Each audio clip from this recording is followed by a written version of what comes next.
Hello my YouTube family, Kanha कली food blog में आप सभी का स्वागत है। तो फ्रेंड्स, अगर आप सभी को हमारी रेसिपी पसंद आती है तो प्लीज़ हमारे चैनल को सब्सक्राइब कर लें, साथ में बेल आइकन पर ज़रूर क्लिक करें। इससे हमारी आने वाली हर वीडियो का नोटिफिकेशन सबसे पहले आपको मिलेगा। तो चलिए बनाना शुरू करते हैं आज की इस नई रेसिपी को। इस रेसिपी को बनाने के लिए हमने लिया है मिक्सिंग बाउल।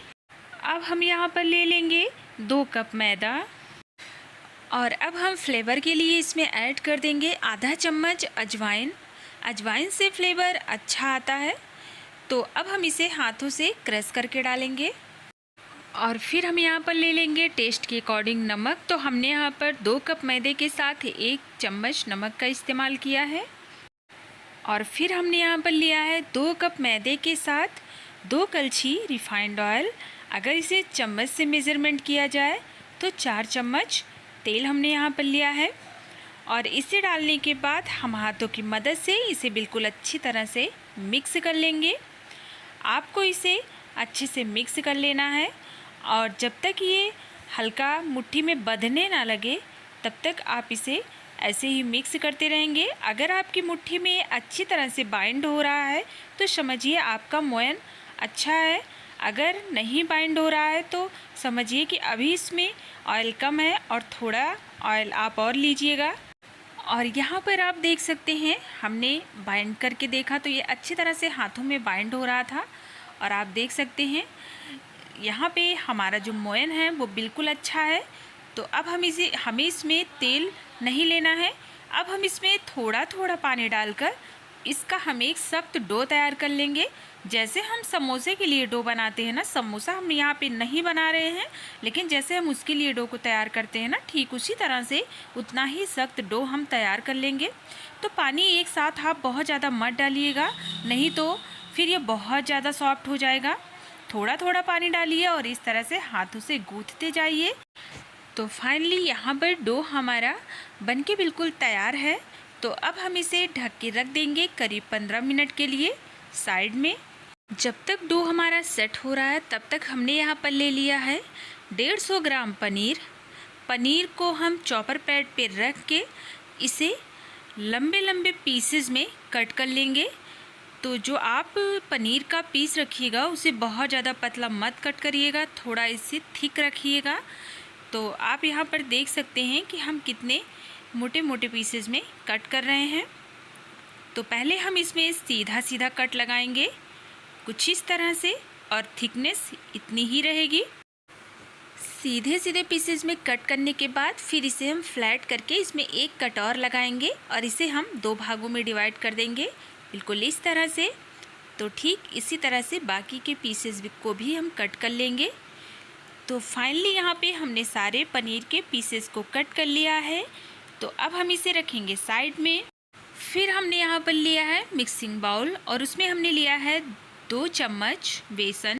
और फिर हमने यहाँ पर ठीक उसी मेज़रमेंट में लिया है 2 चम्मच कॉर्नफ्लावर। अगर आपके पास कॉर्नफ्लावर नहीं है तो आप इसकी जगह पर चावल के आटे का भी इस्तेमाल कर सकते हैं। हम इसको क्रिस्पीनेस के लिए इस्तेमाल कर रहे हैं। तो अब इसे हम थोड़ा सा चटपटा बनाने के लिए इसमें ऐड कर रहे हैं 1 चम्मच गरम मसाला पाउडर, आधा चम्मच काला नमक, 1 चम्मच कश्मीरी लाल मिर्च कलर के लिए। फिर यहाँ पर हमने लिया है 1 चम्मच भुना हुआ जीरा पाउडर। फिर इसी के साथ में लिया है 1 चम्मच कसूरी मेथी। कसूरी मेथी को आप ज़रूर डालिएगा, इससे बहुत अच्छा टेस्ट आता है। फिर हमने इसमें लास्ट में डाला है टेस्ट के अकॉर्डिंग नमक। तो नमक को भी हमने आधा ही चम्मच लिया है क्योंकि पहले भी हमने काला नमक लिया था। और इन सबको अच्छी तरह से मिक्स करके हम इसमें थोड़ी थोड़ी दही डालकर इसका बिल्कुल एक थिक बैटर तैयार कर लेंगे। पानी का इस्तेमाल आपको इसमें बिल्कुल भी नहीं करना है। और थोड़ी थोड़ी दही इसमें आप इस तरह से डालते जाइएगा और इसे फेंटते जाइएगा तो ये एक थिक सा बैटर बनके तैयार हो जाएगा। तो आप यहाँ पर देख सकते हैं काफ़ी हद तक हमारा जो बैटर है वो बन चुका है, लेकिन अभी ये थोड़ा सा हमें ज़्यादा हार्ड लग रहा है, तो इसलिए थोड़ी दही इसमें हम और ऐड करेंगे करीब 1 चम्मच के आसपास। फिर इसे भी डालकर हम इसमें अच्छी तरह से मिक्स कर देंगे। और फिर ये फाइनली यहाँ पर आप देख सकते हैं हमारा एक स्मूथ सा थिक सा बैटर बनके तैयार है। तो अब हमने यहाँ पर पनीर के क्यूब्स ले लिए हैं, जो हमने कट करके रखे थे ना उनको। फिर अब उन सारी पनीर के क्यूब्स को हम इसमें डिप करके इसमें हम एक मोटी और थिक कोटिंग कर देंगे कुछ इस तरह से। तो सारे क्यूब्स को हम इसी तरह से कोट कर देंगे। तो फाइनली यहाँ पर हमने सारे पनीर के क्यूब्स को अच्छी तरह से कोट कर लिए हैं। अब हम इन्हें ढक के रख देंगे करीब 15 से 20 मिनट के लिए फ्रिज में, जिससे हमें आगे के प्रोसेस में आसानी हो। तो अभी आप यहाँ पर देख सकते हैं जो हमने पहले डो को लगा कर रखा था वो बिल्कुल अच्छी तरह से सेट हो चुका है। तो अब हम स्लैब पर थोड़ा सा मैदा डस्ट करेंगे और इसे हम अच्छी तरह से मसलते हुए करीब 1 से 1.5 मिनट के लिए और गूँथ लेंगे।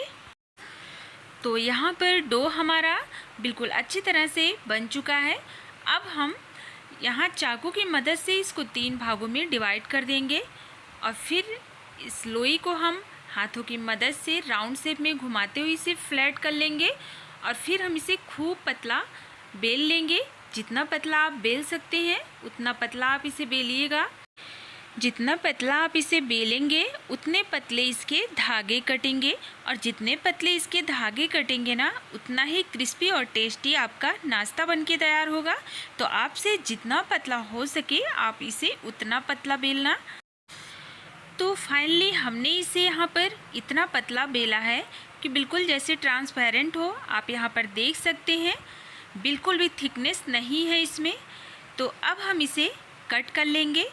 तो पहले हम इसके किनारे किनारे भाग को कट करेंगे और इसे हम एक चौकोर का शेप देंगे और शेप देने के बाद फिर हम इसे सीधा सीधा खूब पतला पतला कट कर लेंगे। जितना पतला आपसे हो सके आप उतना पतला इसे कट करिएगा। तो फाइनली यहाँ पर हमने इसे कट कर लिया है, आप देख सकते हैं। अब जो हमने फ्रिज में पनीर के क्यूब्स रखे थे ना कोटेड, उन्हें हम निकाल लेंगे और फिर इसके बाद हम लेंगे एक प्लेट, उस पर थोड़ा सा मैदा डस्ट करेंगे, जिससे कि जब हम इस धागे में इस पनीर के क्यूब्स को लपेट के रखें तो ये प्लेट में चिपके ना, बहुत आसानी से छूट जाए। इसके लिए हम प्लेट में थोड़ा सा मैदा डस्ट कर लेंगे।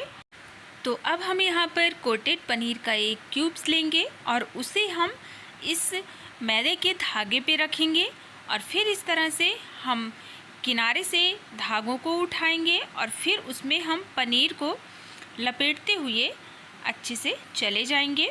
आप चाहें तो एक ट्रिक से और लपेट सकते हैं। पनीर का क्यूब्स लीजिए और 2 से 3 धागे को हाथ में लीजिए और फिर इसके बाद उसे लपेटते हुए चले जाइए। उससे भी आप लपेट सकते हैं, लेकिन जो ट्रिक हम बता रहे हैं ये थोड़ी ज़्यादा आसान है और इससे नाश्ते पे एक बहुत अच्छा शेप भी आता है।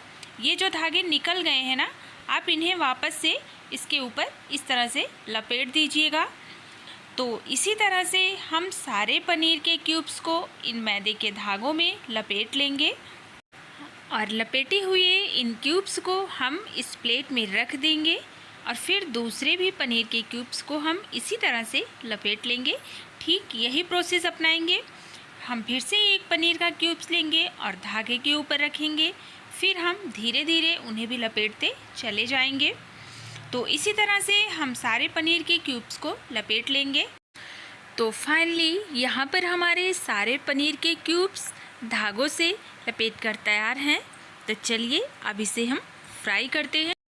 फ्राई करने के लिए तेल हमारा पहले से ही बहुत अच्छी तरह से गर्म है। तो अब हम इसमें एक साथ 2 नाश्ते को ही डाल के फ्राई कर पाएंगे, क्योंकि कढ़ाई हमारी थोड़ी सी छोटी है। आपकी कढ़ाई बड़ी हो या फिर अगर आप पैन में फ्राई कर रहे हो तो आप एक साथ 3 से 4 नाश्ते को ईज़िली फ्राई कर सकते हैं। इसमें चिपकने का कोई भी डर नहीं है, बस तेल आपका बहुत अच्छी तरह से गर्म हुआ होना चाहिए। और 1 से 2 सेकंड बाद आप इन्हें पलट देंगे ना, तो ना ये धागे खुलेंगे और ना ही ये क्यूब्स टूटेंगे। और अगर आप हाई फ्लेम पर इसे फ्राई करेंगे ना, तो इससे जो ऊपर आप मैदे का धागा लगा है ना, वो बहुत क्रिस्पी बनेगा और अंदर जो पनीर है वो बहुत ही ज़्यादा सॉफ्ट रहेगी। इससे नाश्ता खाने में आपका बहुत ही ज़्यादा टेस्टी होगा। तो इस तरह से उलटते पुलटते हुए हम इस नाश्ते को फ्राई कर लेंगे। तो फाइनली ये नाश्ता हमारा यहाँ पे फ्राई हो चुका है, तो अब हम इसे निकाल लेते हैं और ठीक इसी तरह से हम बाकी के बचे नाश्ते को भी फ्राई कर लेंगे। तो ये लीजिए फ्रेंड्स, हमारे यहाँ पर सारे नाश्ते बनकर तैयार हैं। तो हमने इसे यहाँ पर चिली सॉस, दही तीखी वाली और टोमेटो सॉस के साथ सर्व किया है और हम आपको दिखाते हैं कि अंदर से कितना ज़्यादा सॉफ्ट बना हुआ है। तो आप भी इसे एक बार ट्राई ज़रूर करिएगा। रेसिपी पसंद आए तो प्लीज़ वीडियो को लाइक, शेयर एंड सब्सक्राइब करना ना भूलिएगा। फिर मिलते हैं एक नई रेसिपी के साथ, तब तक के लिए बाय।